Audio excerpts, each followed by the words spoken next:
يا شباب، يا أمل الأمة الصاعد وفجرها المشرق وغدها المبهج، يا من وقعتم في حمأة الذنوب والمعاصي وفي مستنقع الآثام والمخازي، من تلكم الذنوب التي يقع فيها كثير من الشباب بسبب رفقاء السوء وبسبب التلفاز والجوالات إلى غير ذلك.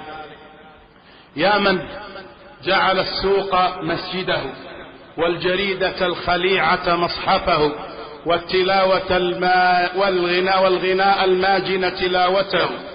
يا شباب، يا من يسول لكم شياطينكم ورفقاء السوء أن تتمتعوا بشبابكم على أي صورة كانت، ولو على معصية الله عز وجل والتجرؤ عليه. أقول لكم: أما آن الأوان أن تستقيموا، أما آن الأوان أن تطيعوا الله عز وجل وتستغلوا شبابكم أو تستغلوا ما بقي من شبابكم، فإن النبي صلى الله عليه وسلم يقول: اغتنم 5 قبل 5، وذكر منها شبابك قبل هرمك.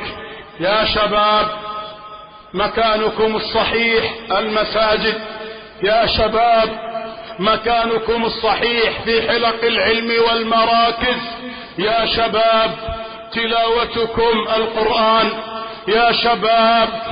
يا شباب مكانكم في ميادين العز والشرف في الجهاد الشرعي.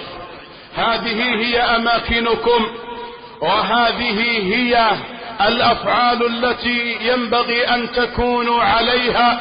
واعلموا أنكم مسؤولون بين يدي الله عن هذا الشباب، فماذا أنتم قائلون؟ لا تزول قدم عبد يوم القيامة حتى يسأل عن 4، وذكر منها عن شبابه فيما أبلاه. فخذوها نصيحة من مشفق محب يحب لنفسه ولكم الخير، يريد أن يأخذ بأيديكم إلى الجنة بإذن الله عز وجل. خذوها مكللة ومطرزة بآية محاضرتنا: ألم يأن للذين آمنوا أن تخشع قلوبهم لذكر الله